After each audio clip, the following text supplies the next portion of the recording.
Welcome to Everyone Loves Guitar, where we get to sit down and talk with interesting professional guitar players and related music industry experts. If you love playing guitar, stick around. You're in the right place. Hey, this is Craig Garber from Everyone Loves Guitar, and if you're a guitar player who's looking to make some more money, then listen very closely to what I'm about to tell you. If you're a guitar player, or any other kind of musician for that matter, or if you know a musician who wants to make some more money without having to tour or go on the road, or put up with any of the other BS musicians normally have to deal with, then you need to download this new special report about how to make a small fortune by licensing your music. And by licensing music, I mean getting your music inserted into movies, television shows, and commercials. The report is less than 20 pages long, and it was written by Mike Elsner, who I interviewed in episode number 167 of this show. Mike's been doing this for over 14 years, and he's had over 2,000 songs licensed at this point in time. That means he's getting paid to license almost 150 songs per year. Now, keep in mind, most successful career musicians don't get paid for 150 songs in total over a 30 or 40-year career. Yet, Mike's getting paid for this on an annual basis. And the cool thing about this business is that you can run it from your own home studio, and you'll never have to deal with ivory tower record label executives telling you what to play and how to play it, and no shady managers or unethical business people telling you what to do either. So download Mike's free ebook on the 4-step plan to licensing success right now. Just go to everyonelovesguitar.com/Mike. That's everyonelovesguitar.com/Mike, M-I-K-E. Let me know how you like the book. And now let's get on with the show. Hey, everybody. This is Craig Garber from Everyone Loves Guitar, and I'm here with a bit of a unicorn today. I have heard about this guy, Pat Buchanan.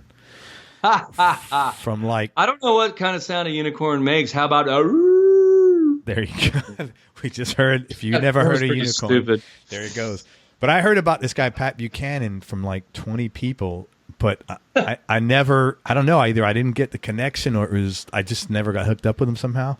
And here we are with Pat Buchanan, the one and only. Pat's played on over 700 records as a studio musician. He's probably got more gold records than he could remember off the top of the hat. He's a first-call session guitarist up in Nashville. He's worked with tons of artists, including a really good wide range from Cameo, Dixie Chicks, Faith Hill, Kenny Chesney, Don Henley, Hall Oates, Cyndi Lauper, Dolly Parton, Darius Rucker, Tim McGraw, Alice Cooper, the band Perry, and literally several hundred other artists. He also has about 40 songs performed by other artists, which he wrote. And he won the Academy of Country Music Guitarist of the Year in 2005, and he's been nominated for several awards over the years. He's also a very chilled out, very laid back, mellow guy. And his biggest accomplishment, or his wife's biggest accomplishment, I should say, is that she's been putting up with Pat for 37 years. So congratulations for that. That is something really good, really big to be proud of. That's off to Danny, indeed. There you go, man. So thank you, man. I appreciate you coming on the show.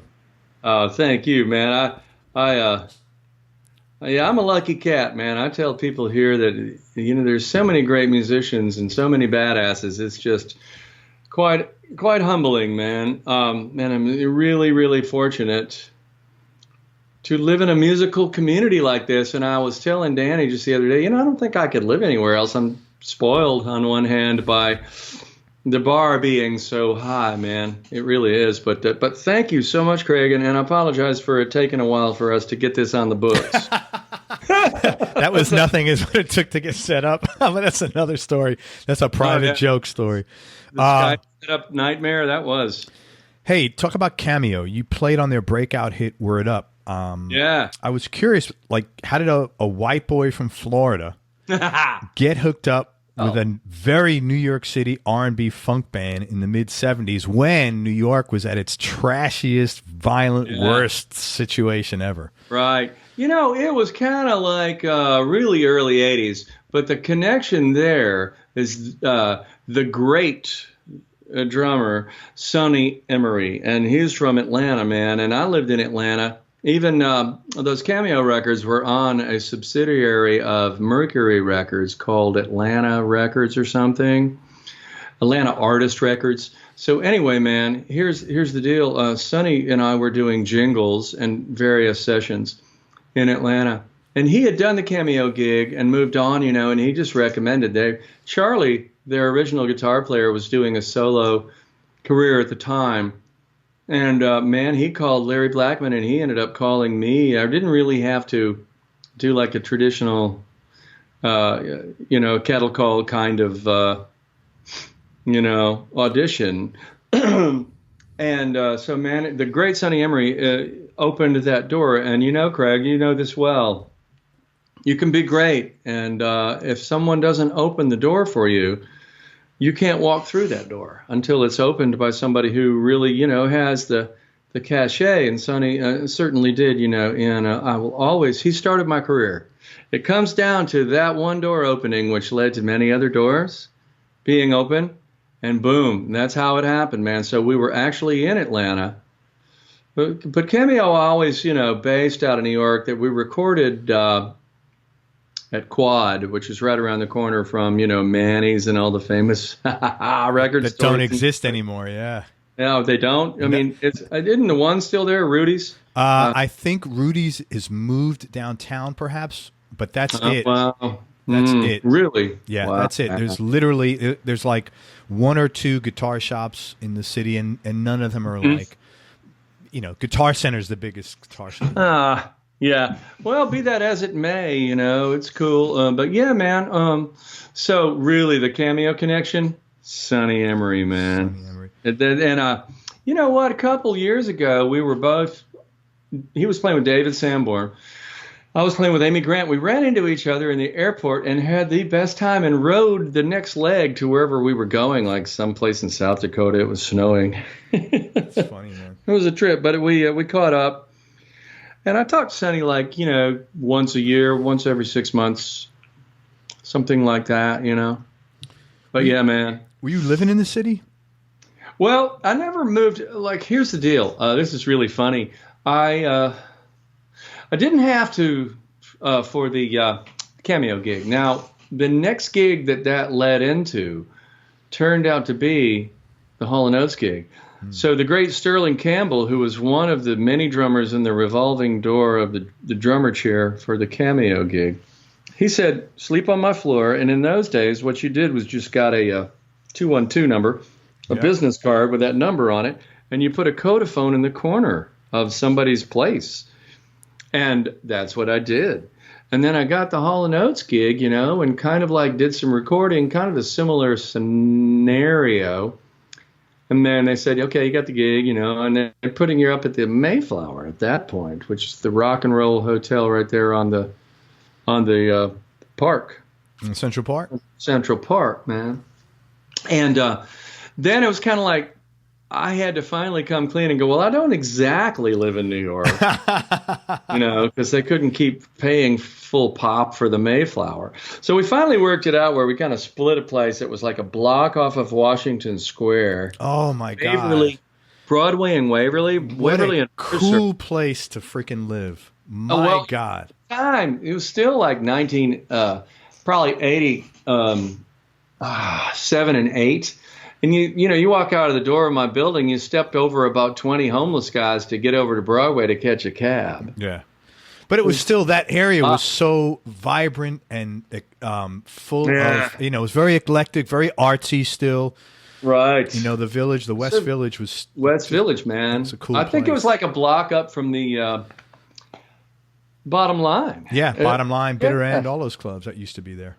I think I went down to Bottom Line one time and saw Jimmy Hall playing with the Nighthawks, and we walked back to my apartment for a minute, But it was the funkiest, smaller than this room, kind of efficiency apartment for probably $1,100 a month or something, Yeah. Yeah, it was probably a pretty creepy place with old windows that were wooden and a little bit. Yeah. But it was decent, And I remember I went down to like a hardware store kind of joint, real close to there, and bought some navy blue blinds. And they were in the window for many years after that. Whenever I would go to New York, I would look at that building and I could identify our old little efficiency apartment by the blue blinds. And then they finally took those down. That's funny, man. But, man, right around the corner and then down about 4 blocks was 8th Street. Mm-hmm. If I'm not mistaken, Craig, Electric Lady was right there on 8th Street. Yes. Down on the left after a few blocks, man. Yeah, that's a cool area. I mean, it's still not a bad area, but all the cool shit like that is, there's lots of Starbucks and, that kind of, it's a little bit gentrified, but I love the Village, man. That was my hangout for many, many years. Oh, yeah. Man, I got to ask you some stories then. I got questions. But wait a minute. You're asking me questions, aren't you? Sorry. Let's talk about some of these artists, because you play for some real cool people. So here's what I'd like to know. Sure. How you got the gig and the nature of the engagement, and then maybe a cool story about working with them, and also if you got any takeaways from your experience, either it could be anything, business-wise, performance-wise, entertaining-wise. Chinese, yeah. If you got stories and Chinese takeaway is good too.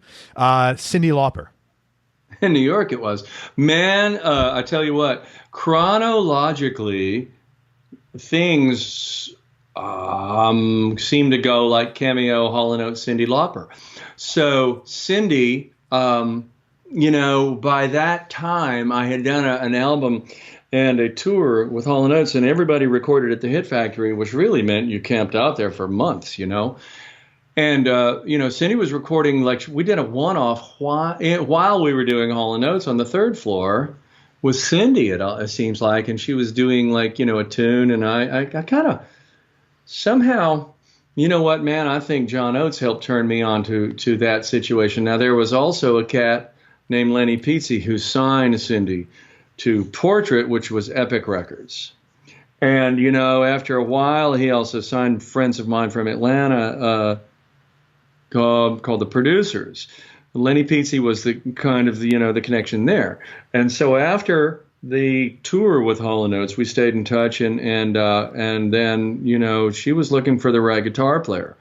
Because the guitar player chair with Cyndi Lauper seemed to be John McCurry, Rick Derringer, one of my heroes, and then little old me. But by then, there were some other people, man, and I think the great John Oates, who lives here, man, in Nashville, probably put in a word for your boy. And so he hooked you up with that gig. Well, I don't know. I never really asked him, but I wouldn't be surprised. But it was kind of a word of mouth, and there were several things that just made it kind of like a natural, occurrence without having to have any kind of real voodoo to somehow make it come about, because that was kind of like my 3rd touring gig, recording/touring gig with New York bands. Was there a different? Yeah. So that was the one that I had the most fun, I would have to say. If it was Cyndi. All fun. Yeah, that was the one where I finally kind of said, well, I'm going to be me, and I don't really care if I get the gig. And then I got, we did it, and it was just at a point in time where everything was really fun. And she was like huge in Japan right out of the box. She still goes there today. So I tell you what, here's an interesting story. We would do 2 warm-up gigs, Hammer Jackson, Baltimore, and Bruce Springsteen's Hang. In New Jersey, the Asbury Park? Yeah, the Stone Pony. Stone Pony, yeah.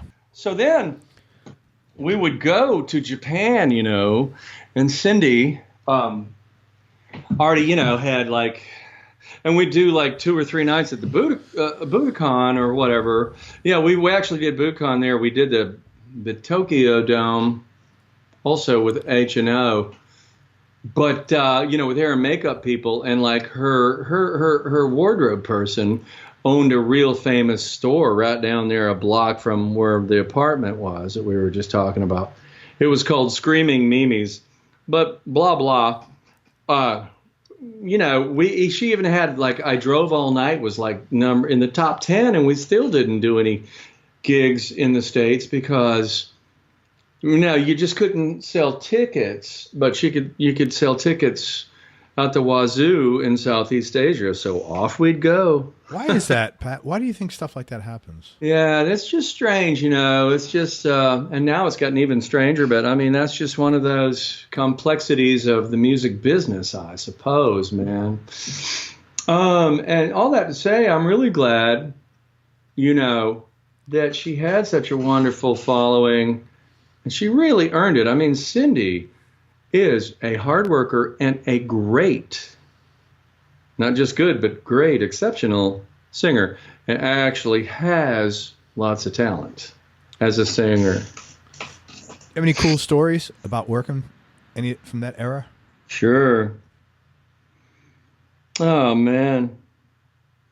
We'd just be out of our minds having fun and combating the boredom and the loneliness of being on the road. But one time we were touring in Japan in the north in Sapporo. So we go to the Sapporo Beer Hall. And they have all this thing, and they treat you to these great meals. And then, everybody has beer drinking contests. And luckily they're serving you the lower alcohol beer. And a couple of guys, crew guys, man, they party pretty hard. Did you ever know Tony Bird? No. He was from Long Island, great tech. And I think, that they started challenging each other to a beer drinking contest, and we were just singing songs.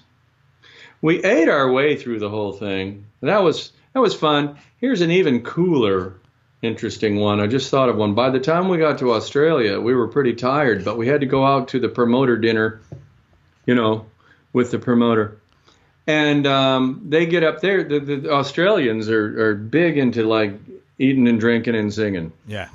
And we're in this restaurant in a small kind of little private room, and they pass around a guitar after a while. And they start, and I think they sing all of their songs, like. And then they're like, okay, you have to sing one of a song about your country. And they're singing like, Waltzing Matilda or whatever, and we have to go sing through the national anthem, which is a little stodgy, but we got through it and it was all good, And wonderful.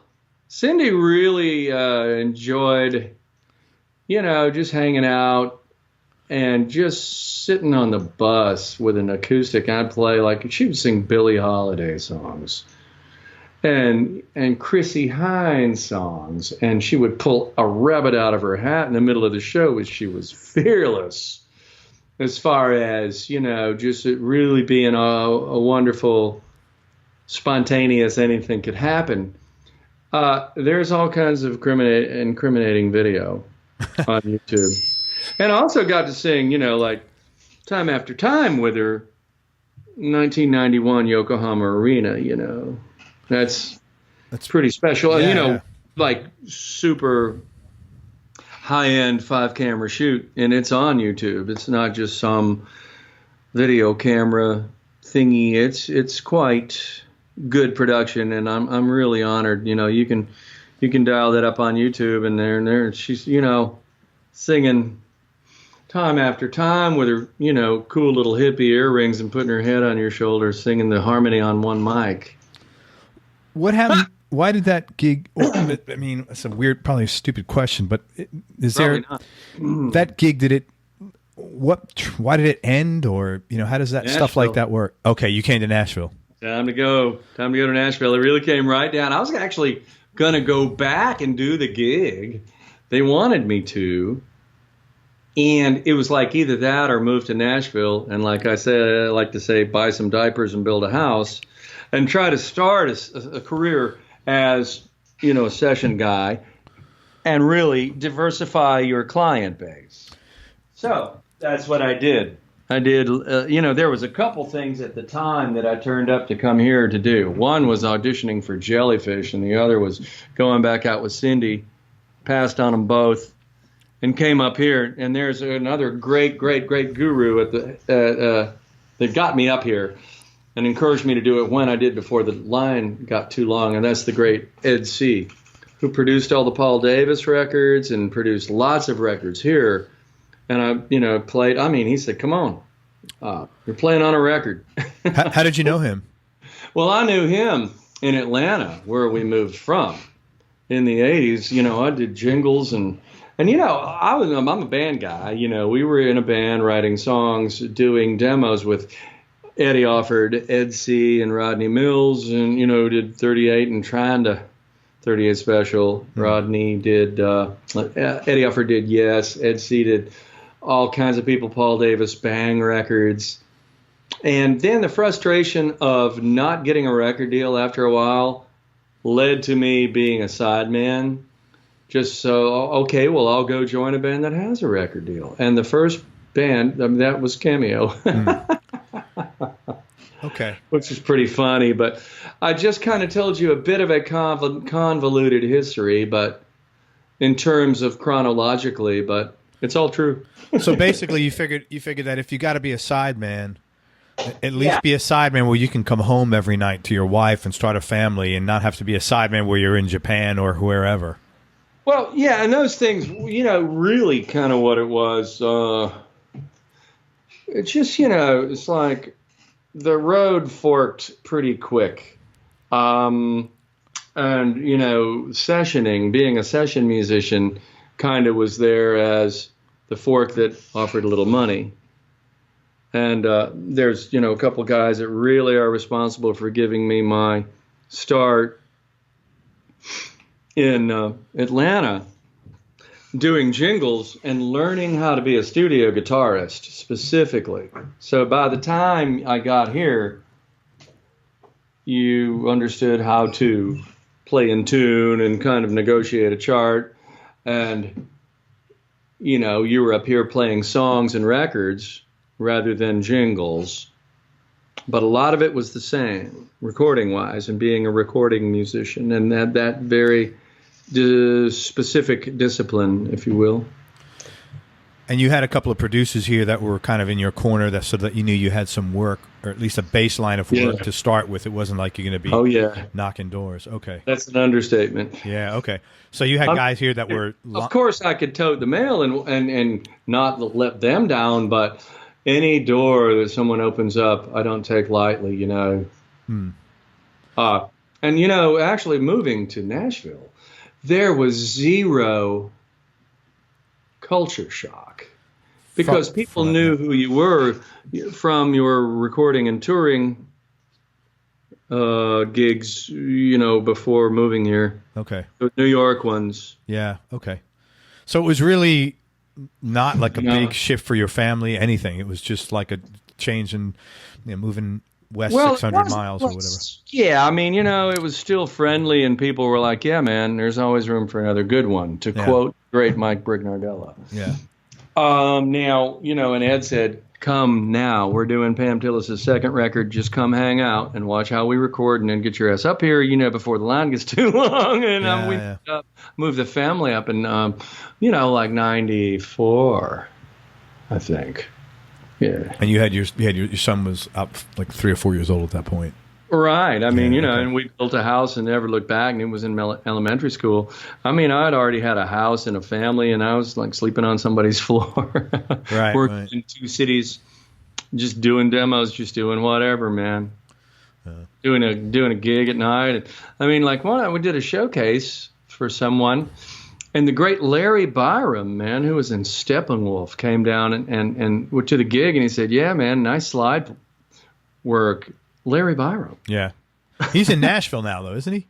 Right. Well, he was in Nashville for a long time, and then he went back to, I think he's in Shoals now. I think he's in Muscle Shoals. Right. I got referred to him recently. That's why I know his name. I have to reach out to him. Cool. Talk about Alice Cooper. Talk about that gig. Oh, yeah. Well, I'm glad you asked that, because that was a connection through Bob Ezrin, who taught the guys in Alice Cooper how to play, wrote, the songs and everything was like super hands-on, and still is with Alice Cooper. And so my introduction to Bob, I heard horror stories and everything. I'm like, my introduction to Bob, the first time I worked with him was we did I'm 18 by Alice Cooper for Guitar Hero, and it was a sound-alike. And so I get down there, and they've rented an SG with high action and old strings. And we play it through a twin, and we try to exact the parts. Like under the microscope. And much to my relief, that record is doesn't have a lot on it. It's perfectly arranged with zero fat on it. It was made it easier to try to exact the parts. Bob comes down to the studio and says, do it again. and play it through a Marshall cabinet instead of the Twin, which made sense. So we did it again. And so then he left and went back to Canada to produce this band or whatever.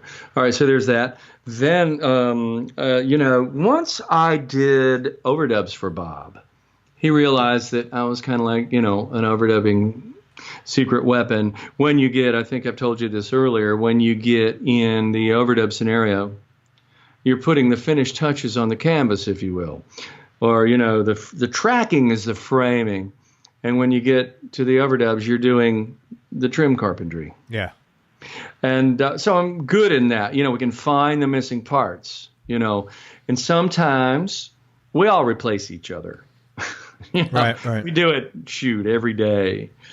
There's no big deal, And so I might be replacing some parts, and it went well. And really, quite frankly, I had David Gilmour questions because Bob Ezrin did the wall. So I said, what delay did you guys use on Run Like Hell? And he goes, oh my gosh, I have to think about it for a minute. I think it was this MXR, blah, blah, blah.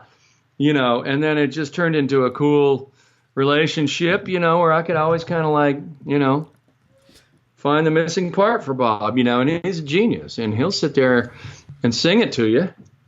And you're the guy with the guitar in your hands translating it to the guitar. So that went well. And a couple of things more down the line, then the Alice thing came up because he did a couple Alice Cooper records. So that's kind of, my Bob Ezrin story.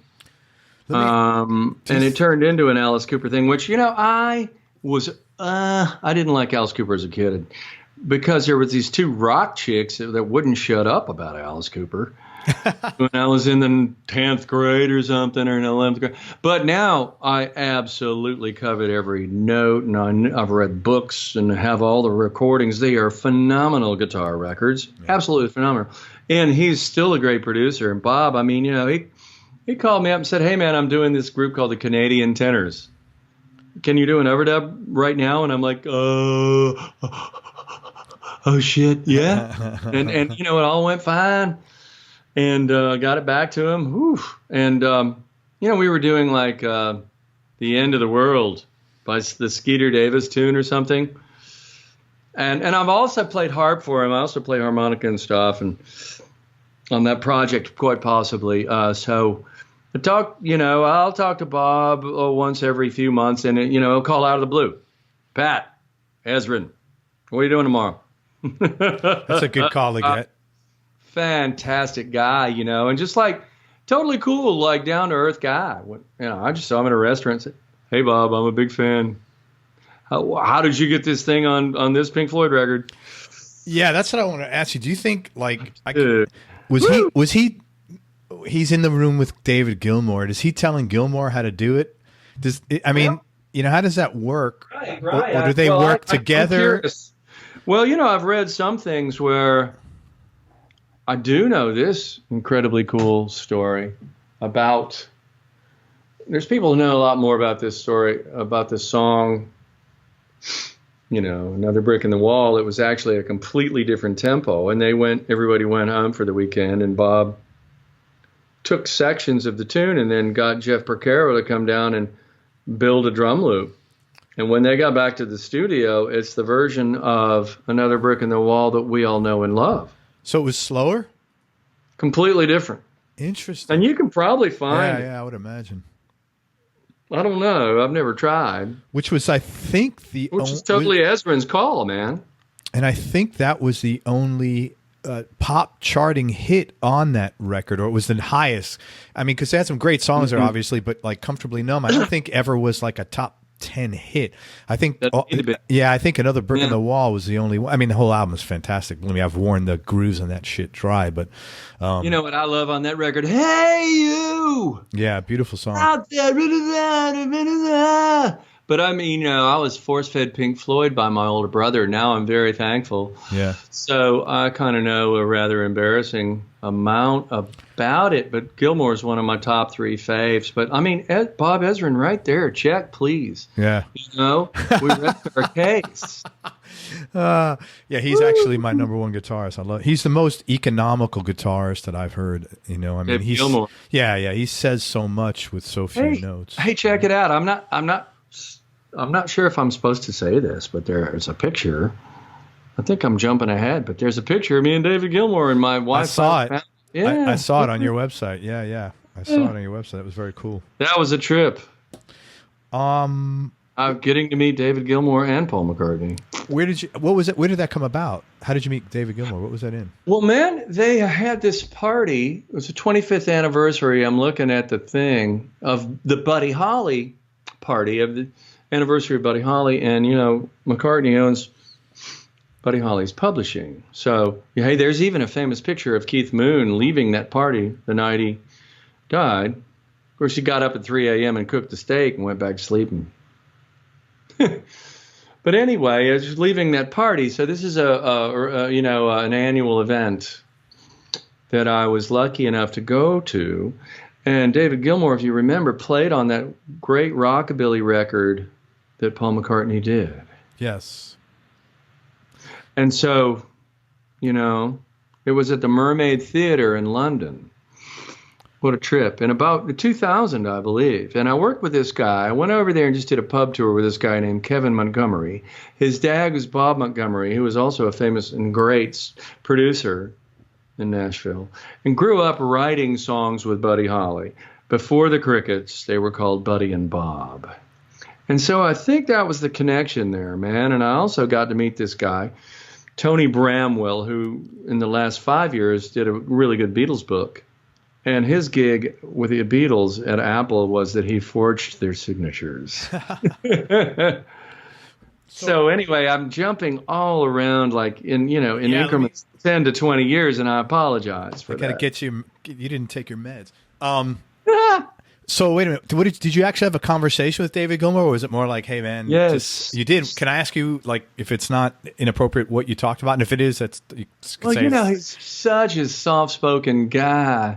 I just said, David, the equivalent, man, I'm going to germ you here, which means, ask I'm questions suck you and dry. And we were foaming at the beak, of course, anyway. I didn't lose my shit as bad as the bass player in the Mavericks who was doing the gig. Robert said, foam, foam, gush, gush, gush to Paul McCartney. You're the reason I'm a musician.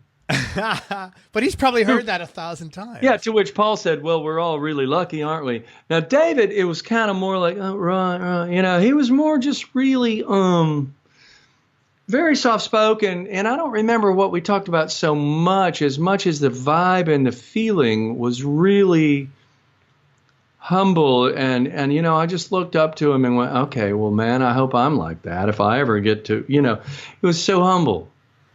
Yeah, and what's amazing is I don't look for these kinds of statistics and shit because they don't mean anything to me. But I read something in the last year because I remember my wife said, "Oh, I think you like these guys," and she's from the UK, and her mom sent her something. Really? Yeah, her yeah, it's very cool. And her mom sent her something. She just send Craig this, and it said something like Gilmour and Waters are. Like the top 10 net worth, 2 of the top 10 net worth slots in England. Oh, wow. For someone to have that kind of money, and I'm sure Elton John's got to be up there, but yeah, it's nice to hear that. And I'm sure he's had to work at, keeping his ground, because I can't imagine the amount of traffic and stuff that he gets, people wanting him for this and that all day long, So it's really... it probably just has to... Well, those cats, they have big mansions with gates. Yeah, but I mean, still, it's nice to hear that stuff. I mean, I love his music. He has done more for me than any... besides Pat Buchanan, of course, any other guitarists out there. Shoot. Well, if you held a gun to my head, I might could tell you what most of the songs on the first Pink Floyd record, but I digress. Are you working on anything now you're excited about, Pat? Oh, absolutely. Yeah, man. I mean, just last week, we got to do some tracks with Elvis Presley. Might have heard of him. And they stripped everything down. Ed C. gridded it up, put it on the grid, and we played to. And Elvis was on fire. Now, that was in the morning and the afternoon. We did 2 songs from 1968, one called Confidence, like from the gospel record, and then one from the 68 TV special. What's the name of that one? I used to smoke. I used to drink. I used to smoke, drink. Saved. And it was unreal. And then that evening, we did one song with Cole Swindle, who's a great, very successful country artist. Yeah, that's Joel. Yes, I know. You know Joel? Yeah. I saw Joel last week, man. He's on great. That thing. He's a great cat. We man. worked out together when I came to Nashville. He's a good guy. Oh, he's a monster too. Yeah, just he's a real good guy. Monster and a funny cat. I love him.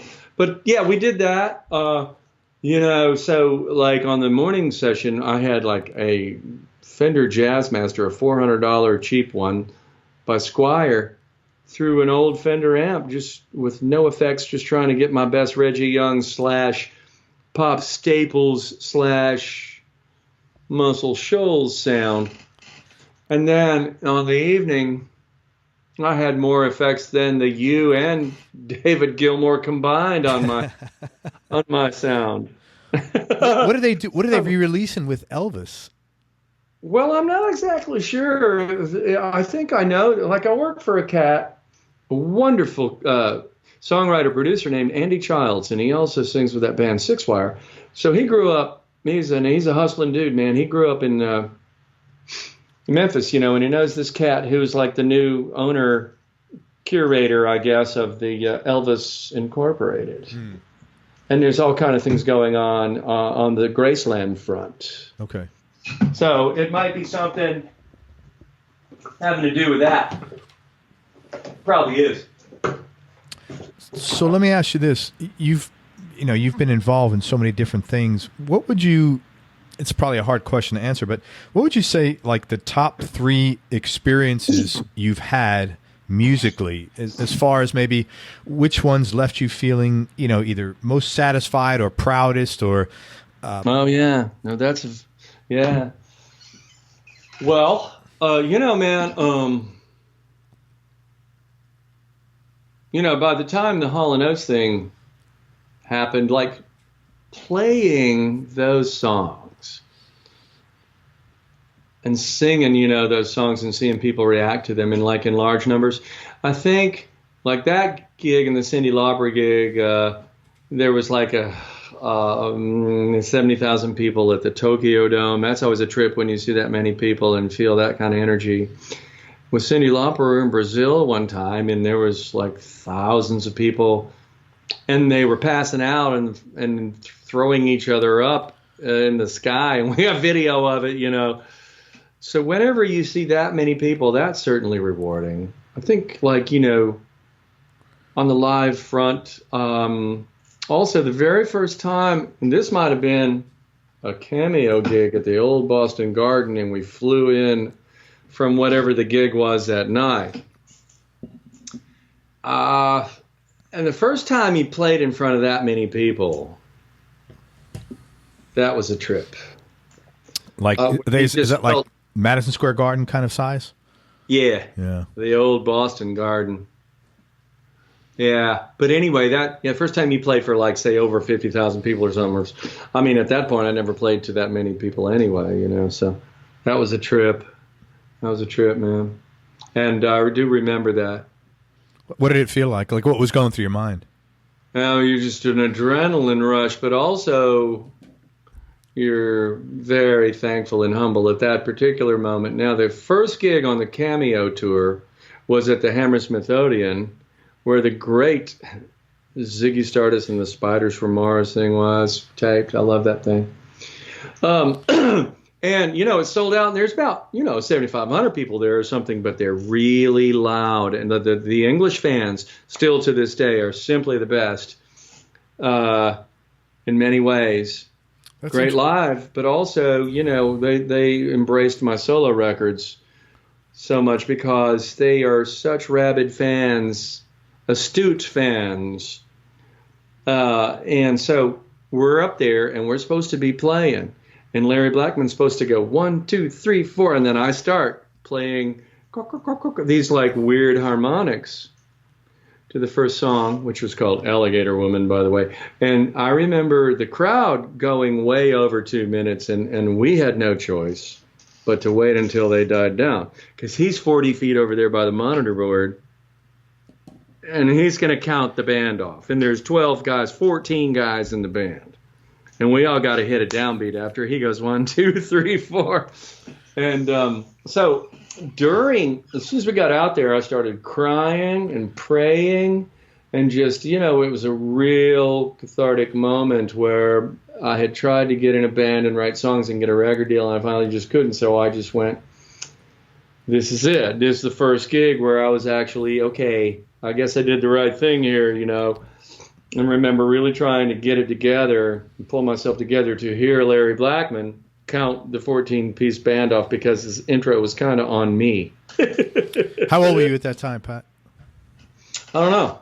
What year was it? 84. So you no, were, 80. Yeah, probably 84, 85. Word Up was 85. So we did this show in 84, the Jules Holland show. At the time it was called The Tube, but it's still the same show with Jules Holland. That's a great show, man. And he does it to this day. So cool. With now, isn't it true, Craig, that there's like 4 sound stages and the camera just pivots, and each band is on a stage ready to go, boom, with no lag time and set up teardown time between bands. That's what it looks like. I mean, by all... It's brilliant. For all, Gilmour was on there. I remember seeing him on there when solo. Yeah, solo. Oh, I love that. It was pretty cool. It was him with a couple of guys, but he was playing something from one of his last 2 solo albums. It wasn't. Well, there was one that they did on a houseboat, and I think it's called On a Boat. Oh, that Gilmour's, you mean? Gilmour. Yeah. He's got a studio on there. It's cool. Great. There's another story, a Joe Walsh record, one of my favorite ones, called But Seriously, Folks, was actually done on a houseboat with a 4-track. Really? I didn't know. That's pretty cool. Yeah. He's such a talented guy, he does everything. If you listen to like old James Gang stuff, I mean, he's, playing, oh yeah. I know every note on those records. Great stuff. Every note. Yeah, but yeah, man. Anyway, so hopefully that answered your question. Yeah, okay. Hall Oates, Cyndi Lauper, Cameo, and Hammersmith Odeon. Okay, the live things. There are also some incredible recording moments. So that's certainly not to besmirch the great recording moments that can happen. Every day being a recording. Give me 2. Yeah, man. Being 2. In the studio. With we were doing an Earl Scruggs record, and it's on his 50th birthday, and he goes, yeah, it's our 5th anniversary, excuse me. He said, it's our 50th anniversary, and I've never once thought about divorce. Murder, yeah. Divorce.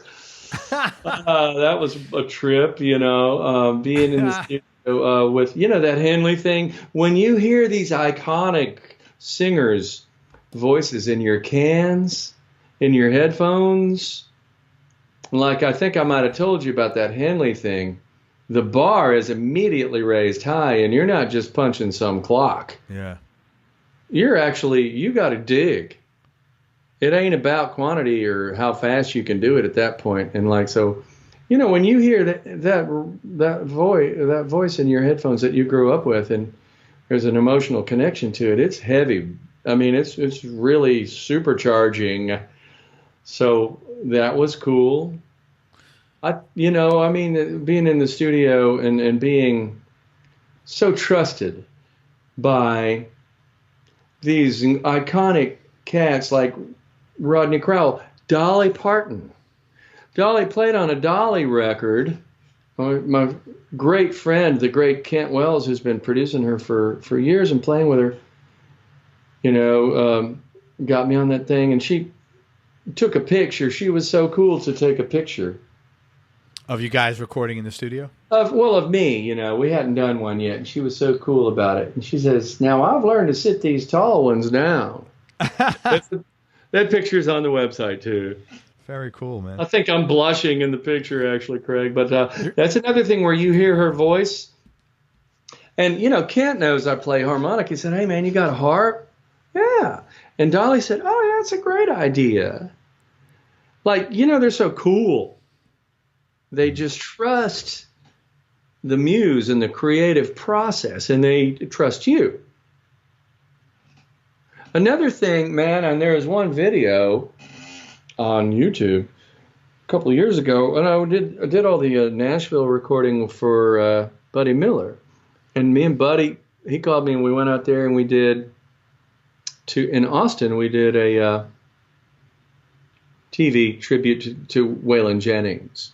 I'm in the house band, and we did a whole night with all these great, great artists, with Alison Krauss and Sturgill Simpson and Chris Stapleton, Casey Musgraves, Willie Nelson, Chris Christopherson. Wow. And playing those songs, playing Waylon songs, which are so good. That was a trip. And one of it was excruciatingly loud, so it was kind of hard to tell if it was really coming together, but it came together really good once they put it out and you heard it. And one of them is on YouTube. You punch in Chris Stapleton singing the Rodney Crowell song, Ain't Living Long Like This. And with the end, everybody's trading solos, and I have the last one. Last but not least, playing with the great Mickey Raphael, man, Willie's guy. And playing that song with Willie, it was awesome. Bobby Bear, all these cats. That was a trip. That was really a trip. And I owe that to the great Buddy Cannon. He took a couple pictures. He's a guy I work with who would do all the Kenny Chesney records with, man, for years. He's been in my corner like words can't describe how proud that makes you feel. Anyway, he sends me a couple pictures of us during the sound check. Because I wasn't going to take a picture. Hey, Willie, can I take a picture? Yeah, I'm not That's like that. not me. I know, it's a weird thing to do. I think it's a generational thing, because every time I go out, like my wife says, you get a picture? I'm like, if I remember, but I usually don't. It's weird.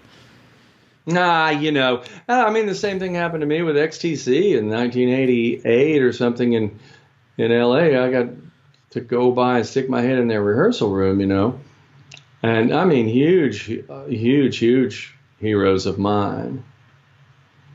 But anyway, yeah, so recording moments, there's lots, I know I kind of focused on the live moments because those kind of might stick out a little bit, James Taylor and the Dixie Chicks doing that show called Crossroads. Yeah. Oh, you played with them?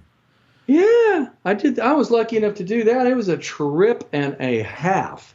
And so we're rehearsing. That's what that was the combo, James Taylor and Dixie Chicks? Yeah. Yeah. Okay. And they do each other's songs. And I was in the house band on that thing, lucky enough to do that. And so James shows up at rehearsal, and first of all, he just has this whole vibe and aura about him, like, I am glad to be right here, right now. There's nowhere else I'd rather be. James Taylor. And I'm like, I hope I'm like that when I grow up. So then we're into the rehearsal, and there's this tune, and he goes, man, I wonder if I could show you this thing.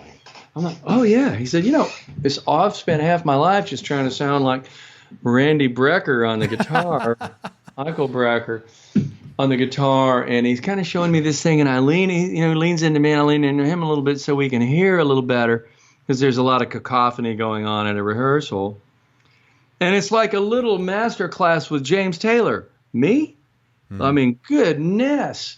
There's lots of moments like that, like I'm not worthy moments. And then I look up and I think everybody's like gawking, looking over on our side of the stage. But anyway, that was... yeah, that's a cool moment. That was a cool moment. I think there's a picture of that, and probably you can see all that stuff. That stuff is archived, that show. Are pretty well archived.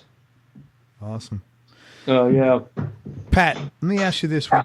Everybody pays tuition and their career, no matter what you do. And I was wondering if maybe you'd be kind enough to share one or two mistakes you might have made along your journey, and what were the lessons that you learned from those mistakes? Oh, dude, don't skimp on fixing your gear. Just a couple weeks ago, my delay left me high and dry. But I think maybe on a deeper level, maybe, the one thing that you learn here is you can't give too much of a shit, And the great David Hungate, man, who's a session cat here, played in Toto. Check, please. That's the guy, he plays bass, right? Yeah. Yeah, okay. I know him. Absolute prince. What a beautiful cat, man. He had an article that he wrote in a magazine, and it was like the Tommy Tedesco articles in Guitar Player and stuff. And, one of the pearls of wisdom was that. It's like you can't seem too eager, And I was lucky enough to get here at a time before the line got too long, and also the dog-eat-dog, newer, not so humble attitude permeated the town. I was still lucky enough to where there was a lot of the older Nashville ethic, super laid back, everybody's cool. I mean, I survived in New York too, and I never could pull the trigger to move to L.A. And guy used to be in bands with, he said, well, if you move to L.A., you got to grow a third head or another head, I never did that. But I was so humbled that when I did get here, everybody was so welcoming and everything, but it's a lot more dog eat dog now. So just have to be true to yourself and everything. I think, and just like not, in my opinion, be too eager or too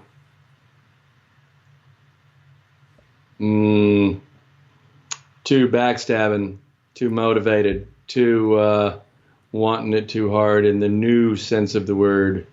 You still just got to be cool and laid back and humble, or because ultimately it's still about, do I want to be in a room with this guy? Do I want to spend a week making a record? It's still about, how you are perceived by other people and everybody in general. You just want to be looked at as a cool, laid-back cat, I think. Did you have a situation where you were too eager and it was a mistake and a fallout? Not necessarily, probably, but not that I knew of. But I mean, just you feel, you have to keep reminding yourself of that. Along the way when I first got here, because I wanted it so bad, but man, there's a great singer here named Jonelle Mosser and a great bass player named Michael Rhodes. Michael, I came up here and did a demo with with Ed C. And Michael was playing, and I said, well, I want to hang out with you, and he said, well, come on. And then I got here, and I'm sitting around going, oh my God, what have I done? Because the phone ain't ringing yet, or whatever.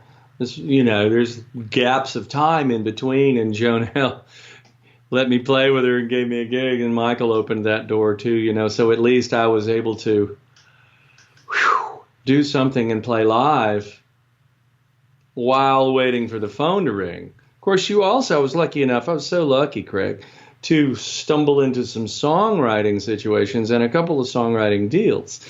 So when the phone wasn't ringing on the session thing, or you're in between demos and or records, you're lucky enough to be able to write songs.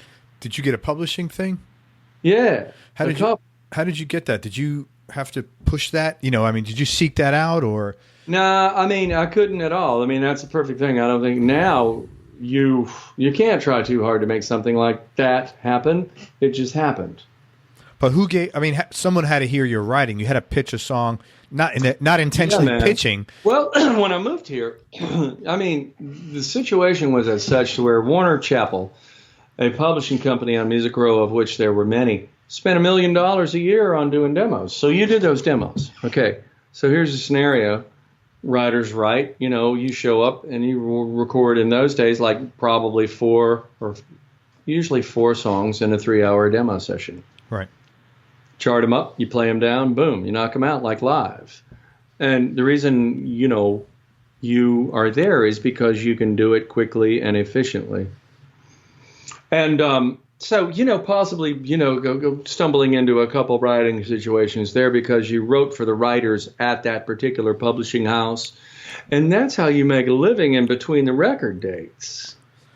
So they caught wind of some of your writing where you worked on something with somebody and then they said, hey, well, they're just everybody was writing at the time. And you just like say, well, play this instead of this and play this cool Beatlesy thing. And they're like, oh, I got, I've always got melodies and chords. And then, weaknesses and strengths. You got people that are great at that. And you got people that are better at lyrics. And you have your Burt Bacharach and your Hal Davids. And your Elton John and Bernie Taupins, and I was always good at chords and melodies. But there was one time when I thought probably, well, I ain't worth a shit if I can't write the whole song. Well, that's not true at all. You know what I mean? I mean, did you ever see my favorite, the making of the CD series, the making of these classic records is, well, I got two of them, the band, and then Goodbye Yellow Brick Road. And they would get up, fix breakfast, write a song, and record it in a day. I didn't see that. I need to watch. Is that a video? Is that on like Netflix or something? Well, I think you can pay for Netflix. It's kind of part of this series called The Making of Classic Records. What is your go-to guitar right now? And if there is a go-to guitar, and what would be just right now your other top two that round out your top three, let's say? Can I have three? Yes, you can even have four if it's a must, for sure, man. Thank you, sir. Well, I tell you what, man, the 65 335. That's the cream, the one you always play in? It's cream, with the block layer, the block inlays, but it does have a factory Bigsby. And when I bought it, it was a bit of a player. Now, there's a replacement bridge, which I absolutely love, and it's a Tone Pros bridge. Probably replacement tuners, because in the 70s it might have somebody put Grovers on it because people did that and returned it back to the regular ones. Other than that, it's totally stock. That one, man, I find it in my hands a lot as a go-to session guitar. Also with the Vince Gill, Amy Grant Christmas gigs, that's the guitar. And the guitar is only one half of the equation. The amp we'll get to. Yeah. Now, the second one I would say is the 68 Tele. It's really, I've fallen back in love with it, with the maple cap. And, really good, just smoked out butterscotch with a maple cap. James Mitchell offered me a lot of money. We play on those. He said, I want to buy it, whatever you name your price or whatever, market price. We play on those Cole Swindle records together. So we've really grown together playing guitar off of each other over the years, and that's a great one. Now, I would say in Strat world, it's a tie between the great Russ Paul guitar and the great Jeff Sen guitar, which is called the Original Sen. These are both cats who are making Strats. I mean, oddly enough, I don't have an old Strat. It's funny. I spoke to Russ the other day, and he starts telling me, he goes, I'm making these guitars. And I'm like, do you market them? He goes, no. I'm like, well, how do you buy them? He goes, I don't know. Everybody knows about them, and I'm backed up. And I'm like, well, good for you. And he does. He used to tell me that's his own hand wound pickups. He's cracked the code big time. Yeah, he's such a humble cat. He is an absolute sorcerer and a great friend and a beautiful cat, man. But yes, he does wire his own pickups. I mean, Russ is that kind of guy. Wow. He'll buy a sewing machine to make pedal board bags or anything he needs. He's like in. He's like MacGyver. Yes, absolutely. Wow. And then some. And so, yes, his pickups being very low output. And I was fortunate enough to get one of the early ones. So I would say that would be number 3. And then number 4, crapola. I could go specialty on you. Like, I just bought say within the last year, a 66 harmony rocket with the gold. Man, I love those harmonies. Those are. And I tell you, hey, if it's good enough for Brian Jones and Keith Richards, guess what? Fast forward to 2018, and of course those pickups, that's the hipster secret weapon. Oh. Do you know John Prestia? Yes. So I love John. That guy Prestia. is awesome, isn't he? He's like the ultimate guitar geek, man. I thought we talked about that, and he, I did a couple tours with Faith Hill and Tim McGraw in 06 and 07, and I was on the road with Johnny P. Yeah, he's got a bunch of those. Yeah. He does got a bunch of harmonies. Yeah, harmonies. Call him and talk him out of one, but I tell you what, I'm good. Like I'm doing this more alternative-y kind of record, so in the murky, dark, weird underwater guitar world, that one is kind of fitting the bill right now. And then the one I was telling you about that we did on the Elvis recordings with the flat wounds, the Jazz Master with the flat wounds, that'll be a grab, just in case. Say if you really need to just be prepared for anything tonally, or if you get some weird curveballs. That's the one you like. Yeah, because one time we did "Don't Worry, Baby" by the Beach Boys, and those are flat wound strings. And I had one. I was like, "Oh, thank God, I got one in the trunk." I got it out. I plugged it in, turned the reverb on it. It sounded like the Beach Boys. I'm like, do you have any cool stories about how you got any of those guitars, Pat? Or are they pretty much standard purchases? Just from. Well, every guitar has a cool story, I mean, the 335 was bizarre. It was a Craigslist purchase. Local in Nashville there? Yeah, man. Very So cool. I start texting the guy, and the next thing you do, and it starts getting to where he feels like you're stalking him. And these texts, I don't even know you, so I hit talk, and we talk about Skinner. Okay, 30 minutes later, a good Skinner conversation. That'll get a good Beatles conversation.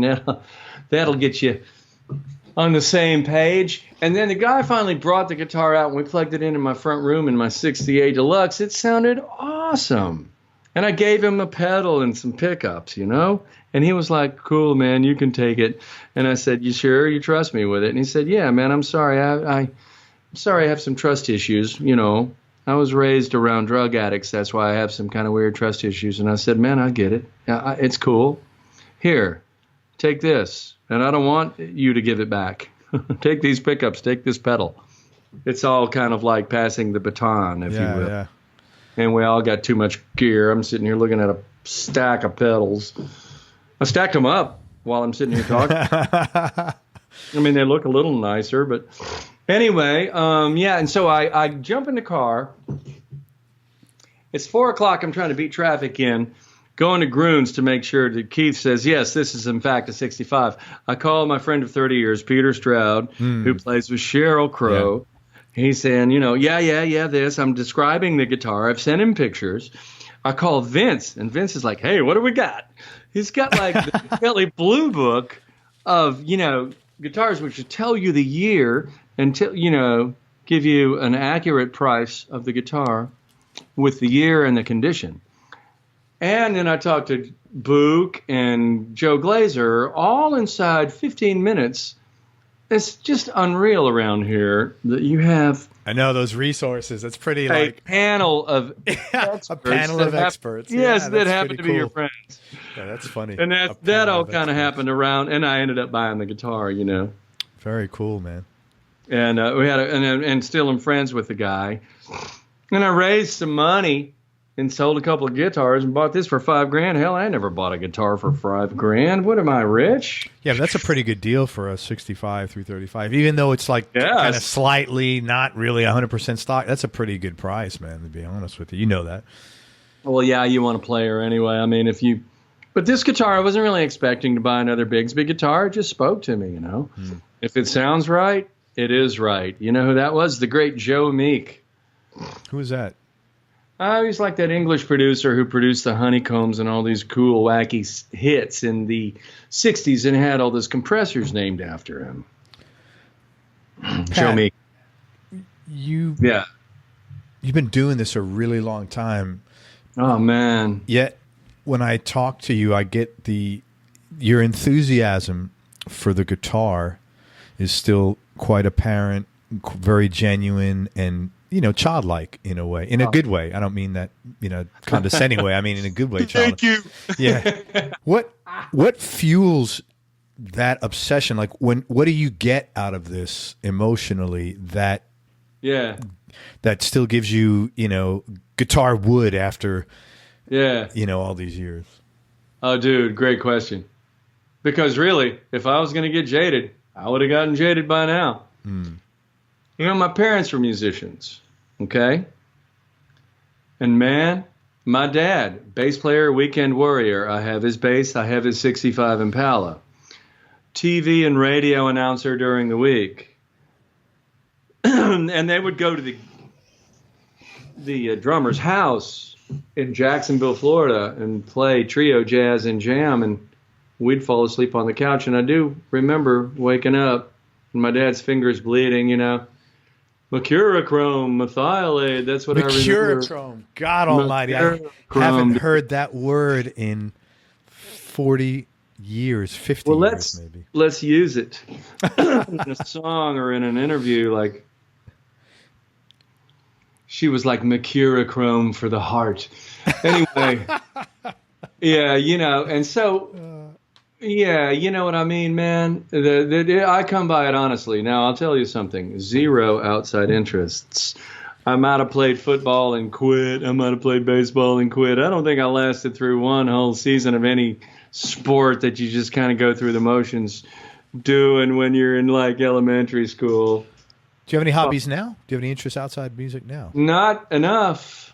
I love my dad's vintage car, and when I have time, I'll go take it out in the country, man, we're in Franklin, so we're really close to Leiper's Fork and the country and everything, And, my wife might actually finally win one day and twist my arm and make me go to Italy. So, yeah, we're actually getting around to doing some traveling. That's great. Why Italy? Why Italy? Is she from Italy? No, actually, it's just been a thing, Just been always a cool place to go, and you can do it cheaply, too. I mean, I could meet you and your wife there in the off-season, and we could split the villa in Tuscany for not a lot of bread. Yeah. Also my dad, but I mean, this is totally Danny's thing, but my dad did have badass sports cars. When I was in the 6th grade, he had a 63 Alfa Romeo Spider, which was the badass, like 007 car to end all be all. You know what else that car was in? And I love it because I love one of my favorite movies is in The Graduate. No shit. Yeah, what's great in The Graduate is the soundtrack. Oh, dude. Of course. But when he bangs on that, Benjamin is driving. Oh, I got to watch that now. Yeah, he's driving a Spider. In fact, I can tell you the exact one because I've written it down because it's kind of like a little. It's like one of the early movies I watched with my wife. He drove a 1967 Alfa Romeo Spider 1600. It's also known as a Duetto. Wow, my friend. Well, you know what? That is very close. Now I'm going to have to research. It's very close to when they shut down, and then they retooled after a few years, and the cars looked very different. They weren't as cool. Yeah, that's a cool looking car, man. I just remember that because I have both of my brother and myself, we learned how to drive a stick on that car. That's pretty cool, man. In Redneck, North Florida. And my older cousins would come down from Michigan and drive it, and apparently they would go out, and you couldn't get moonshine in Michigan, but apparently you could in North Florida. So they'd drink moonshine and drive the Alfa at 90 miles an hour. It wouldn't run good unless you blew it out. Hey, get back to your guitar, man. You never answered my question. Yeah. What fueled your obsession to play? Well, it's the love of it that I get from my parents. So, boom. There it is. Oh, okay. Yeah, it is. So that's Straight. what's rooted. That's what's Absolutely. Rooted in this. And they can't take that away from you, or else I'd have been way jaded, because the whole thing of being a session guy, you've read about it all your life in Guitar Player just like I have, and it makes people drug addicts and alcoholics. Okay, so that playing guitar is very tied to you, to that early feeling of togetherness and love and acceptance and nurturing from your folks. Every time, 100%. Wow, that's pretty intense. That's really cool, man. Good for you. I mean, I have dreams about it still, What a good thing to feel when you pick up a guitar. That's really nice. Yeah, man, but I'm extremely fortunate too to just be able to kind of get known for being able to play it like you see it, like you feel it. I mean, let's not oversimplify. I'm just very, very lucky to be able to get here at the right time and be able to interpret a song in a kind of slightly more energetic way. Right. Now, that's not to say that, if you got a country song and you need to conform to that, I mean, I love that shit. No, but you said... then I get to do that, like a total chameleon. But usually if I'm the rock guy, if they got to pigeonhole me for somebody, being the rock guy who can damn give you a solo off the top of his head, then I don't mind that. Yeah, but you mentioned something earlier about people opening doors for you, and I think that's really important in a career for everybody. So usually somebody helps, but that being said, other people can open the door, but it's you it's your job to keep the door open. It's not like an open gate forever. Yeah, man. Right? That's a very astute point. It's up to you to you got to. And that's why you're a great interview. Not just okay, what does the guitar mean to you? But no, it's cool. But yeah, man, there's very much and what's great is there's a certain honesty that all musicians seem to have to just to kind of keep the pipes blown out and keep the muse from being able to come to you each time and then play. And there's a certain honesty there. And also, it really translates to, living your life that way as well. I agree with you. And let me ask you this. So the bulk of the last 20 years, I've earned my living as a writer, writing ad copy, sales copy, and I've never. It's creative, kind of. It's like what you do as a session guy. Someone comes to me and says, "Hey, I need to sell this," and then I need to figure out the strategy, and then I need to figure out the execution, and then I need to deliver. Very similar to what you do. Someone comes to you and says, "I need you to play this," and then you need to figure out the strategy, how to go from here to there, and then you got to execute and deliver in such a way that. Right. Instantly. Right. In such a way that other people, they're going to embrace it. Okay? Yeah. So absolutely. You mentioned something about, keeping your authenticity. And, everybody. Yeah. You have your voice in music. You have your voice as a writer. And, for me, I've studied a lot of other good writers. I've taken some of that stuff in, but I've never studied. I've been closed to certain ways of doing things that are going to kind of mess my mojo up, and I'm wondering. Oh, dude. Like there's something called and I'm wondering, is it the same for you? There's something called neuro-linguistic programming, NLP, you might have heard of. And it's a way of, there a lot of people look at it as a way of, well, you have these anchor things to say, and you know what? I've never done that because that's totally neuro-linguistic programming. Yeah, NLP it's called. It's pretty famous. It's like a whole science devoted to this, right? And I've never pursued that because Pat's turning the lights out here. God knows what's going on here. Well, it's no, we turn it back on. Up here, it turns dark and starts getting cold and gray and rainy and. Oh yeah.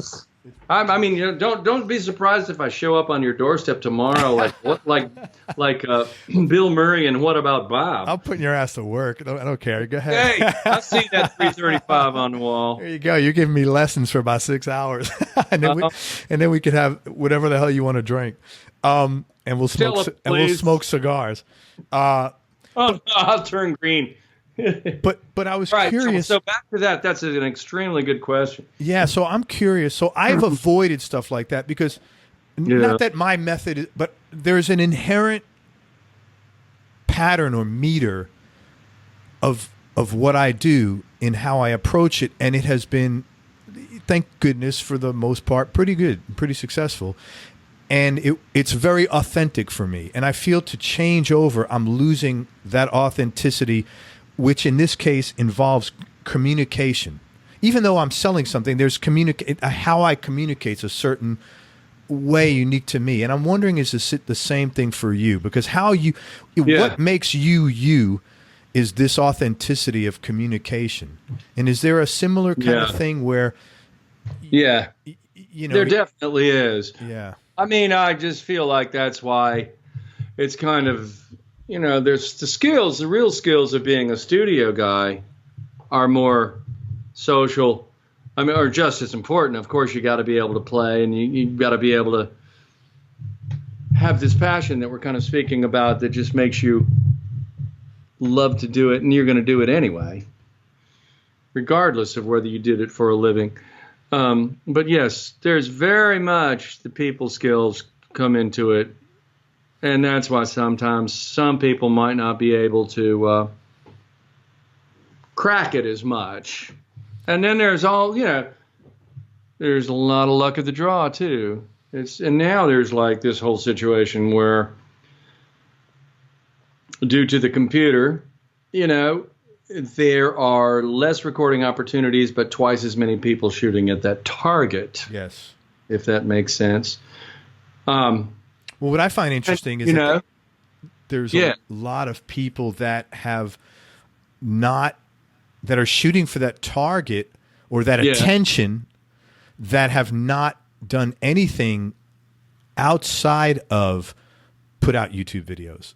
And I'm not saying that means they're any less qualified, but but there is a valid thing now. But of course they are. Yeah, I would think. Yeah, I mean, look, I could sit here in my room and like masturbate with a guitar all day long, but I think it's dramatically different if I sat in a room with you.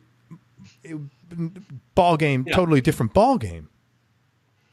Yeah, we would just, first of all, what we do is I would just go, well, I'm just going to play one chord like this. There you go. Man, that sounds beautiful. What is that? And then, just trying to make something up, man. But yeah, no, I hear you on the YouTube video thing and it's a generational thing that's quite interesting. And there's a lot of people definitely of the opinion that, well, you need to pay your dues and practical experience. There's just no substitute for it. Well, I just find it, and you're right. Some of it is generational, and for you younger people, guys and gals listening to this, I apologize for sounding like an old man. It's just an interesting. We're just talking about dynamic. like paying your dues. We're just talking about.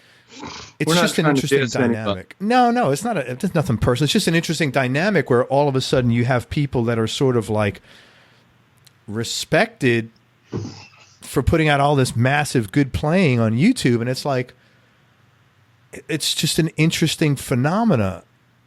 Like like that you cultivate a following and.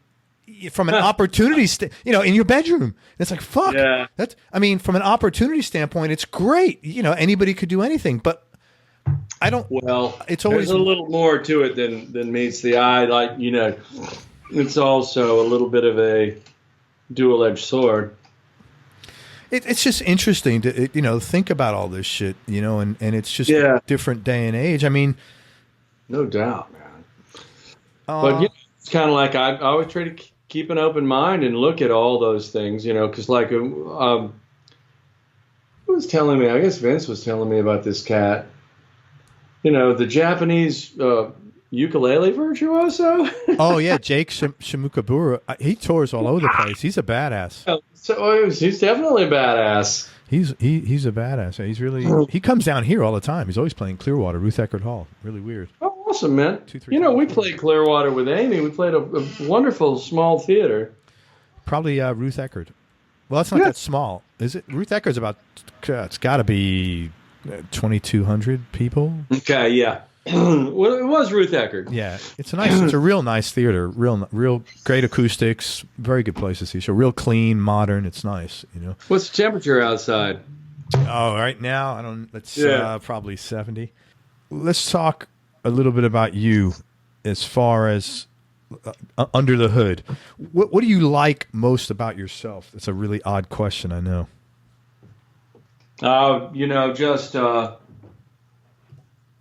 Being able to be the guy who might, well, definitely who can approach it, the music, the record, the song, in an honest way.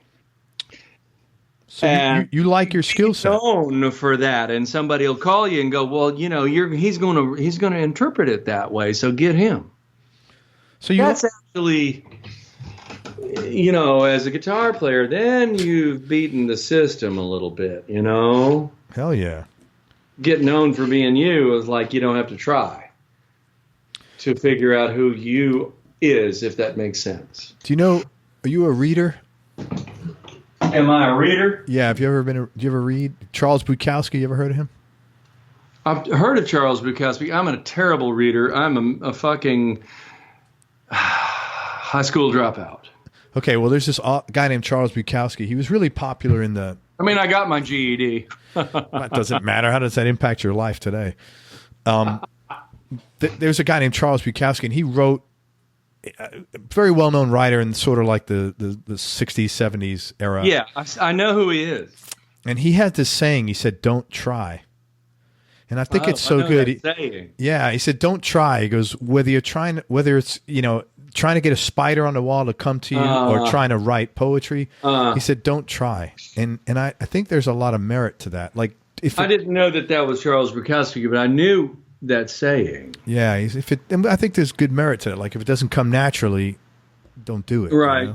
And I think that's valuable. So absolutely, yeah. Flip the coin. If there's one thing you could change about yourself, what would that be? Well, the older you get, you go, well, that's rather futile. But here's, and this is kind of like only half in jest. Maybe, have grown up like in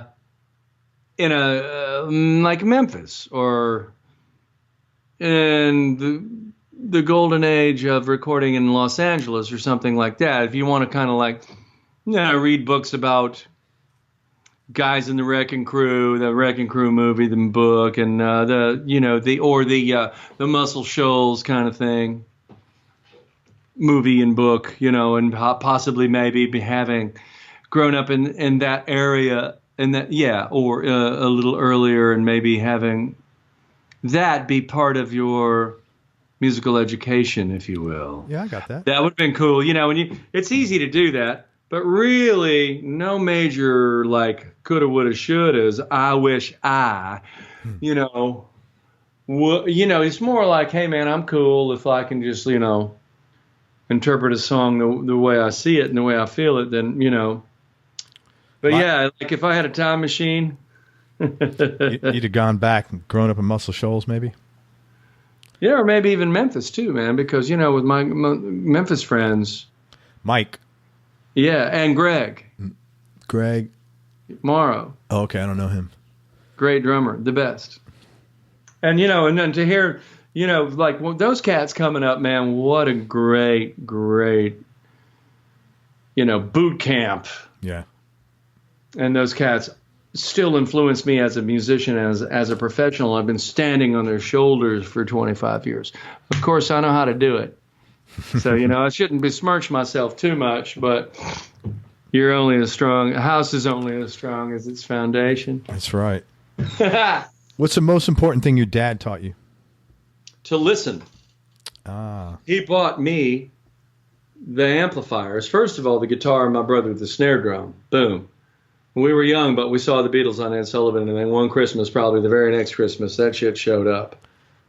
I'm telling you, Craig, I've always been a musician since, out of the box. Yeah.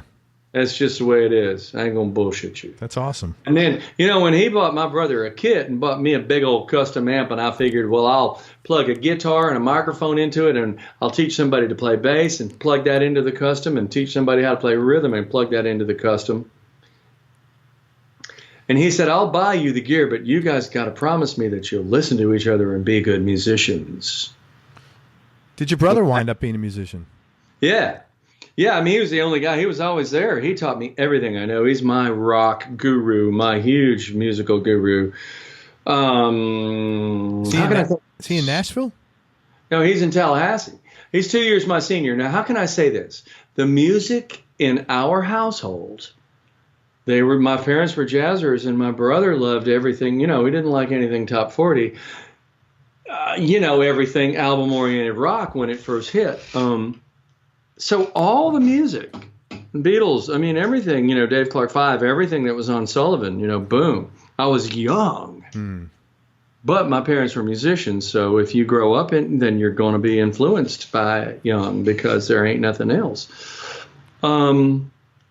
It's there. And so, that's the greatest thing my dad taught me, to answer your question, is to listen. And you cannot be a studio musician if you don't listen to your fellow musicians. And listen to the song and serve the song and take it in and digest it first before you play a note. Play the song. So to me, my favorite guitar players are still song guitar players. And it's interesting, like you might think, because I've been lucky enough to accomplish some things, that I might be like this really technically accomplished guitar player, but that's not the case.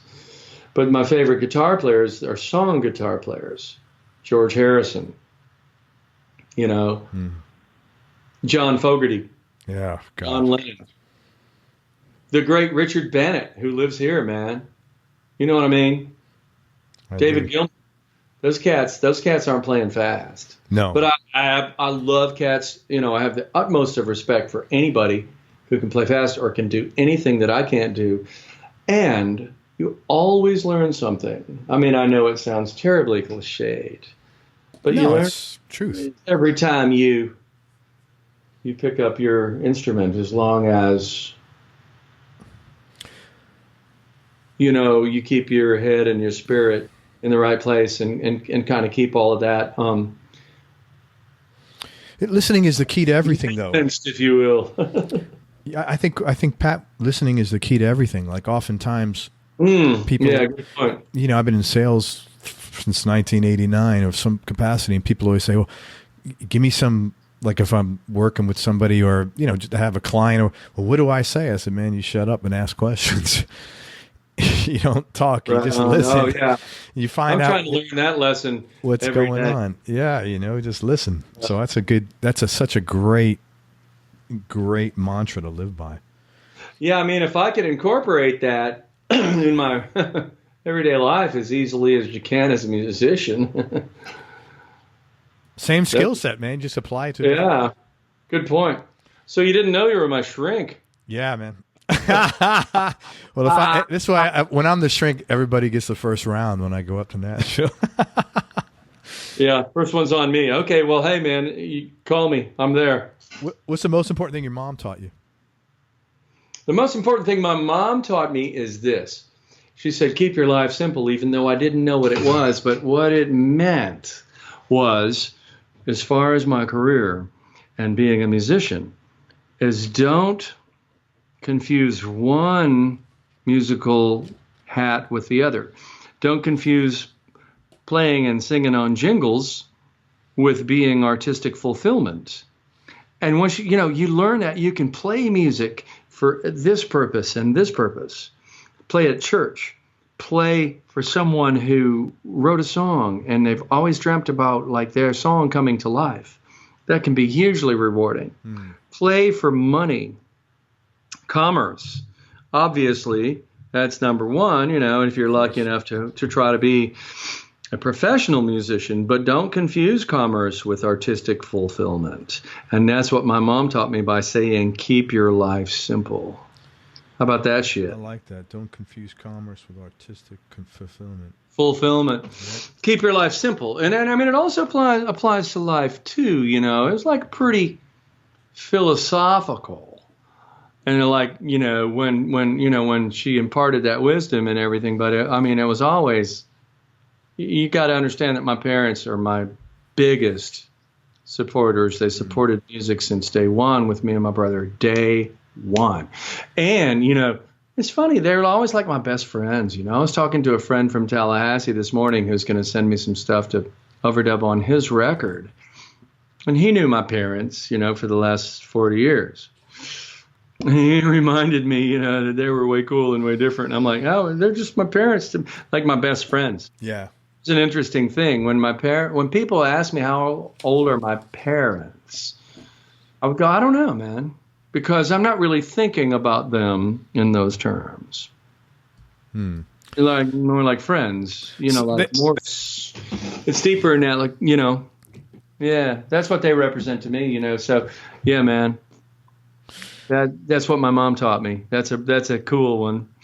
A lot of other things too. They both taught me life lessons that applied immediately to being a musician, even though you didn't know it. Pat, I'm going to ask you 2 more questions. Okay. What's the most important lesson your business has taught you? Well, to stay true, and the same thing. It really does apply to my business. To stay true to your muse first and find an outlet for it. Then you will love to go to work every day. Because the great Greg Morrow said this just the other day, man. We were talking to Fred Mullen, man, who has hired us to play on Jimmy Webb records. I just played on a Lamont Dozier record, America records over the years. He's such a musician's friend, you know. And Greg said, well, man, you have a choice. Every day you walk into the room, whether you're going to give a shit or not, and really care about the song, really care about the music, you know. And that's probably the most important lesson I've learned. That is like, okay, if I keep doing my thing, like I was telling you about my records and stuff as an artist, there you go, boom, there's your artistic fulfillment. Then the other day when we did that thing, we did 2 Elvis songs and a Cole Swindell song, and Greg was like, well, you couldn't get any more diverse in a 12-hour period than this, you know, or whatever it was. 9, well, more like 12 once all is said and done, but 3-hour sessions, 3 back to back, whatever. You know what I mean? Yeah. And so that's when you really love the art of reinventing yourself and interpreting a song.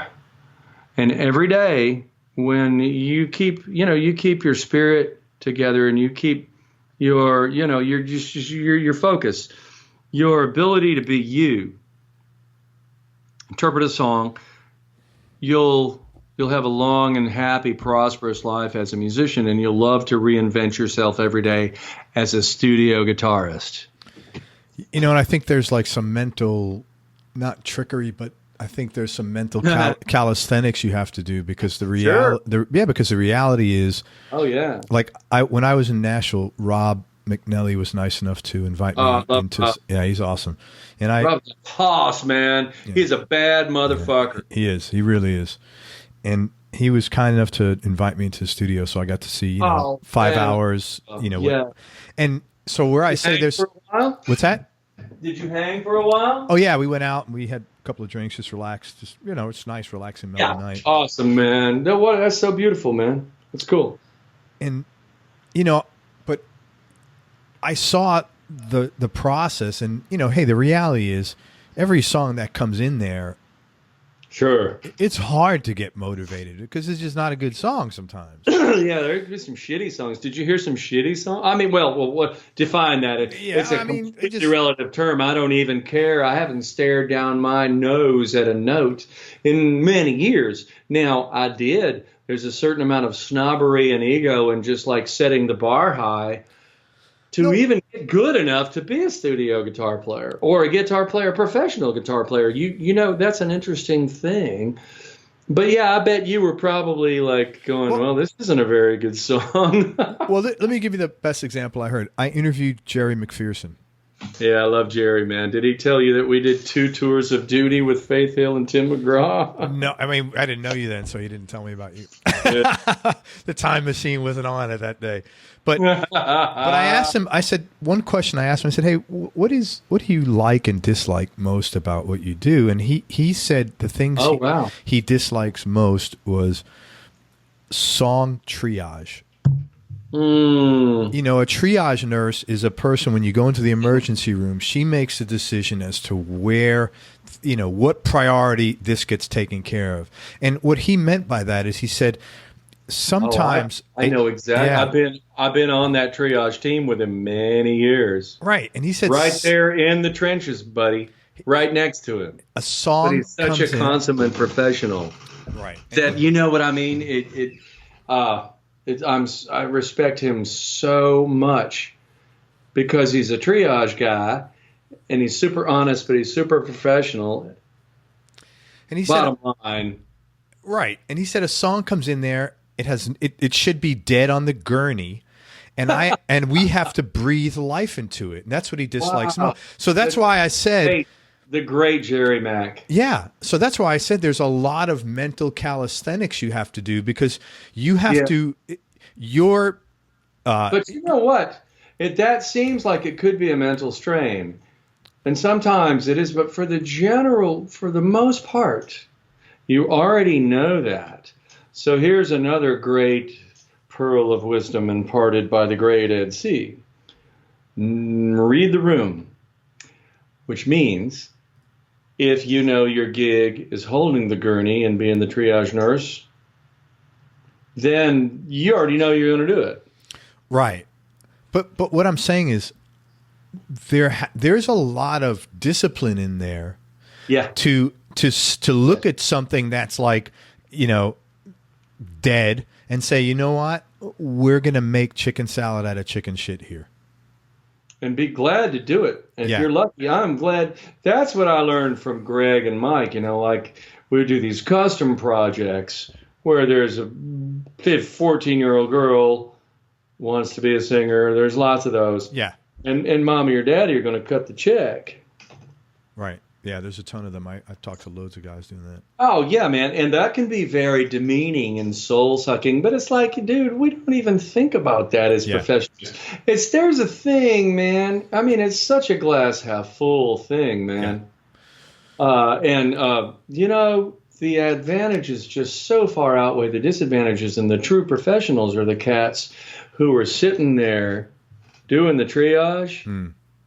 But I swear to God, man, when you're there with Mike and Brig, Mike Brignardello and Greg Morrow, they're like, we're glad to be here. They just emit that without even saying a word. It's like, okay, now here's the thing.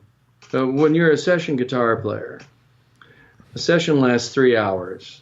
So there's a great saying, and I thought I heard Reggie originally say it or somebody. There's all these great sayings. Oh, no, it wasn't Reggie. Who was it? Could have been Brent Rowan. Anyway, this is directed to the person, you know, the writer or the producer who's asking you to do something that you know much better, which can be 9 times out of 10. That can be really hard. Yeah, I'm sure that's challenging to live with. And the saying is, well, you're right till 1 because sessions go from 10 to 1. That's great. It's just, I don't know, man. Like I said, I haven't stared down my nose at a note in many years. That's great. There are many gurus, that you just mentioned. Those cats are all such gurus. Yeah. Yeah. One last question, Pat. All right. Biggest change in your personality over the last 10 years, and how much of this change has been deliberate on your end, and how much has just been a natural part of aging? Oh, just when I drank that beer last 5 minutes ago. I mean, you can't see the rest of the picture. You can just see this little Skype picture. Well, yeah, you know, it's the thing when moving to Nashville, and early 30s, no, mid 30s, hell, I don't know, late 30s, whatever it was. I don't really think about age or number, and just growing a little older and getting to a point where you things of a spiritual nature become a little bit more important. Because yeah, man, you've established a career. You're lucky enough to do it. You kind of get a family up and running. And you're lucky enough to do that. You're just taking big leaps of faith here and there, and it all kind of works out. I'd say that a little older you get, it also becomes more important to peacefully coexist with people, man, and be thought of well. So now you're seeing the real me. I mean, I might be some guy who can, jump around and be crazy and play rock solo, whatever, blah, blah, blah, blah. But all those things really matter, and it's such a great honor to be part of a musical community of a lot of people that really have that in focus, that you can call friends, and also that you're lucky enough to sit in a big room at Ocean Way and play with Elvis with those cats, man. It's like, what? So, hopefully that answered your question. I think things, it all becomes a part of a bigger spiritual picture, that you just want to fit in. Thanks, man. How's that? It's perfect. It's authentic. No, man, it's authentic. Whatever there's no right or wrong. It's like a urine test, man. There's no pass or fail. It is what it is. Hey, I want to tell people about you. So Pat is right on. Not only an excellent session guy, and let me just tell you a quick story about Pat that I heard today. First of all, I really did hear about Pat from like 20 people that said, hey, man, you got to interview this guy. He's one of the best session players in town. And I'm really glad I got to do that. But I was interviewing a guitar player earlier today who was producing a record about 7 or 8 years ago. And he said it was the most amazing thing. He said, we had the whole record done, and I had played guitar on all of it. And I was just really struggling on this one solo on one of the tracks. And I happened to bump into Pat, literally like walking out of the studio. And he goes, hey, Pat, would you mind listening to this, and do you think you could put a solo on it? And Pat said, sure. And he literally played Pat like the 30 seconds of music prior to the solo, and then he played what came after the solo. So he probably spent like, a minute, let's be real generous, 90 seconds listening to music. And he said Pat took out his guitar. He said it was unlike anything he's seen in his life. He took out his guitar, listened to this whole 90 seconds, and ripped a solo that was just like mind-blowing. And that was one take, boom, and that was the final track, and that got on the record. So first of all, if you need if you want to know about Pat as a solo music, as a session player, go to his website. It's Pat Buchanan Music. It's Pat, P-A-T, Buchanan, B-U-C-H-A-N-A-N music.com. And if you're looking for a guy to do tracks for you in demo or master sessions, his credits are on there, and there's a shit ton more than on there than I could have covered in this whole interview, even if I did nothing but read his credits. And the other thing that you need to know about Pat is he's a really cool power pop artist in his own right, and he's got 2 albums out. And can I go on the record and saying you're going to come out with another one in the next 12 months? Oh, yeah. Okay. He's got 2 albums out that are on CD Baby, and you should check those out. And he's just a super talented guy who's very committed, and who's committed his entire life to an instrument and to serving music with that instrument being the guitar. So check him out online. Again, it's Pat Buchanan Music, B-U-C-H-A-N-A-N music.com for tracks and session work, and go to cdbaby.com and check out Pat Buchanan as the power pop artist. And I think you'll love a lot of what he's a great player. And and also I'm going to go and look at Cyndi Lauper doing Time After Time with him on YouTube. That sounded really cool. That's a good one, man. Yeah, I wrote that down. I want to go check that out. So okay, cool. Man, I can't thank you enough for your time. I really appreciate it. You've been a great guy to talk to. You're a super talented guy, and thank you for being so generous with yourself and your time, Pat. I really appreciate it. Oh, thank you, Craig. Yeah, it kind of went by, man. Like, it didn't even feel like however long we spent, a couple hours. It just felt like so natural. So Good, that's, I'm the lucky one here, and thank you, man. So to be continued, call my ass if you get to Nashville. No, I will. I'm good for a beer. Yeah, man, I promise you. And a taco. Hey, everybody, I want to thank you so much for listening. I hope you enjoyed this interview as much as I did. Many thanks again to Pat Buchanan for spending time with us and sharing all the secrets. And I think you gave a candid inside look at session playing, and I really appreciate you doing that, man. All right. Well, thank you so much for the opportunity and the honor to do it, man. You're cool, man. Everybody go to everyonelovesguitar.com, sign up to get notified of future episodes along with early product announcements and discounts. And remember that happiness is a choice. So be nice, go play your guitar, choose wisely, and have fun. Till next time, peace and love, everybody. I'm out. We hope you enjoyed this show. If you did, subscribe to the Everyone Loves Guitar podcast, and you can do this online at everyonelovesguitar.com or on iTunes. And if you like the show, please leave us a 5-star positive review. The more 5-star reviews we get, the higher our show ranks, and higher rankings mean we get to continue speaking with cool, interesting guests on our show. We'll see you on the next episode, and until then, keep playing your guitar and have fun making music.